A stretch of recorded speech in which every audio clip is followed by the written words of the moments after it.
La manufacture des tabacs à Morlaix écrit une nouvelle page de son histoire avec l'ouverture de l'espace des sciences. Une sorte de La Villette bretonne dans un cadre incroyable dont on va vous dévoiler tous les secrets de fabrication. Croyez-moi, ça va faire un tabac.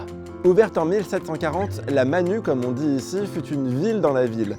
À la fin du 19e siècle, près de 1800 personnes y travaillaient pour fabriquer du tabac à mâcher, à priser, des cigarettes et des cigares. L'activité s'est arrêtée en 2004, depuis c'est une nouvelle vie qui s'offre à la Manu, notamment avec l'espace des sciences. Et on va en parler avec quelqu'un qui connaît très bien le site. Monsieur le Président, dites-nous pourquoi vous avez voulu réhabiliter cette manufacture. Cette manufacture, elle est au moins un double témoignage.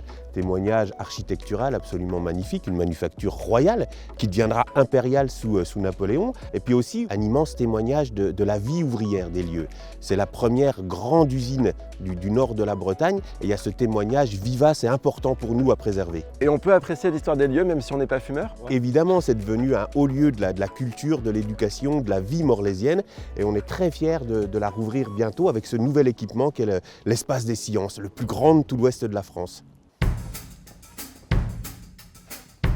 Moi, ce que j'aime beaucoup ici, c'est ce mélange entre science et histoire. C'était une vraie volonté de faire ce mix pour vous?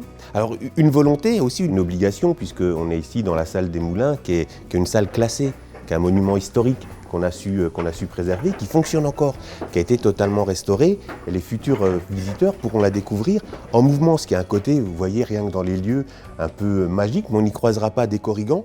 On va vraiment y croiser la science avec plein d'exemples qui seront expliqués et pour développer l'esprit scientifique chez tous nos visiteurs. Ici, tout est basé sur l'observation, la raison, la réalité observable. Et c'était important pour nous de revendiquer cette science. Un peu de l'esprit des Lumières, très clairement.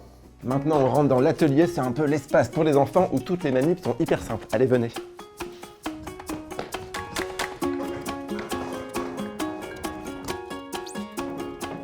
Evan, à deux, ça va être plus simple.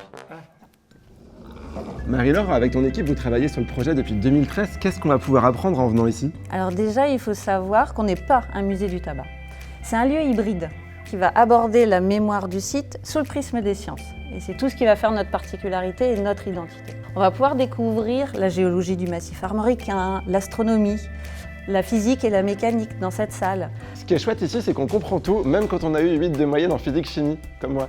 À l'espace des sciences, on souhaite que chacun soit acteur de son propre savoir, par l'expérimentation, par le jeu, en s'interrogeant et en pouvant du coup le vérifier sur ses manipulations. Les concepts scientifiques rentrent mieux dans le cerveau par le bout des doigts. Audrey, toi tu es la scénographe de l'espace des sciences, raconte-nous ce qui t'a inspiré pour créer ces salles. Alors on s'est d'abord inspiré essentiellement de l'architecture de la manufacture.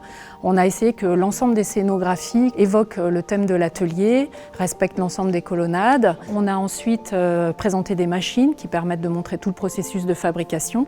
Et puis on a travaillé énormément sur les archives qui, on le voit, se déploient pour présenter tout un ensemble de dispositifs qui parlent de cette mémoire ouvrière. Là, on est dans ma salle préférée, ça s'appelle le Jardin des Planètes. Regardez comme c'est beau. Oh, E.T. C'est toi?